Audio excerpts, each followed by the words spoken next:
Hello, welcome back to another episode. Don't forget to subscribe and comment below. Episode 3 of The Man Who Fell to Earth continues Faraday and Justin as they travel to Origin, a mysterious tech business. Along the way, they team up with Hatch Flood, the company's ejected risk assessor, and Faraday's alien-powered antics become even more astounding.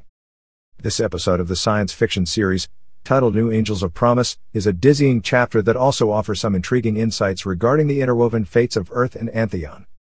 Faraday is still suffering from the effects of absorbing Justin's father's diseases when the episode begins.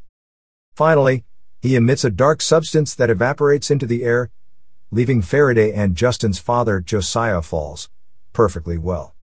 Justin offers to take Faraday to Seattle after being taken aback by her father's makeover.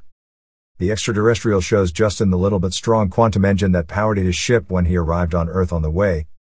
The quantum engine, on the other hand, is nearly depleted and appears to have only enough juice for a few stunning performances. Meanwhile, Edie Flood, who acquired a controlling stake in the company from her father, fires her brother, Hatch, at the Origin headquarters. Despite Hatch's denials, Edie believes he has attempted to sell one of the company's 9 critical patents, which are the company's sole source of revenue. We can go to Origin now. Following Newton's directions, Faraday hunts down Hatch and persuades the unhappy former Origin risk assessor to pull some strings in order to demonstrate the quantum engine's power in front of Edie.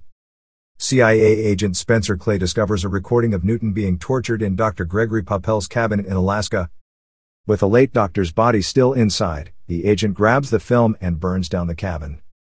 He then reports his findings to his superior, Drew Finch, and the two understand that alien powers are at work. Episode 3 of The Man Who Fell to Earth concludes with, "What is the quantum fusion engine of Faraday?" When Justin and Hatch arrive at a tech meetup in London with Edie Flood, they try to hide Faraday as much as possible. However, the brilliant extraterrestrial soon loses his cool and storms onto the stage. Despite the audience's complaints, Faraday takes a small device from his pocket and uses it to brighten all of the lights in the room.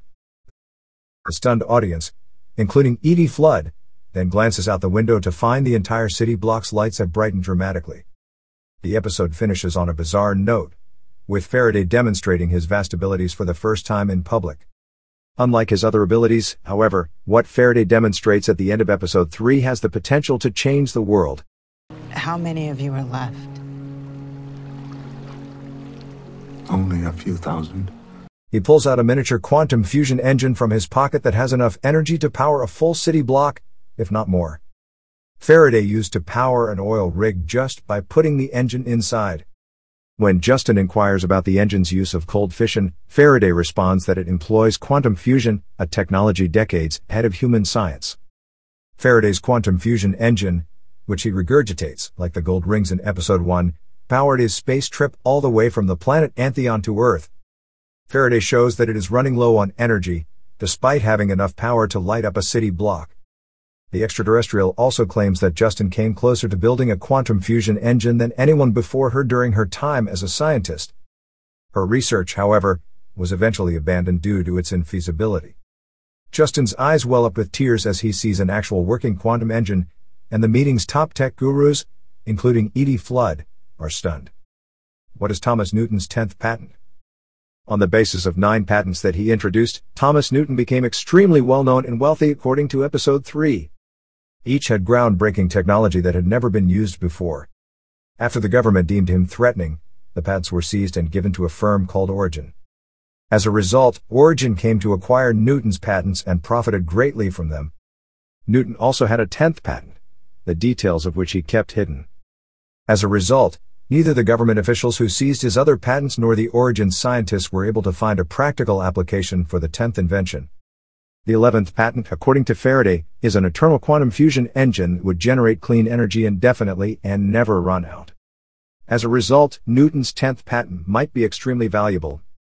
However, as Hatch Flood worries, a device like the everlasting quantum fusion engine would render all other energy sources obsolete, causing the world system to collapse. Faraday, on the other hand, is searching for Newton's patent because the engine, with its infinite source of energy, has the potential to save Antheon by stabilizing the planet's core. Because Earth is expected to suffer a similar fate, Justin asks Faraday to leave the quantum engine ideas behind so that humanity can have a fighting chance. Thanks for watching, comment below, and don't forget to subscribe.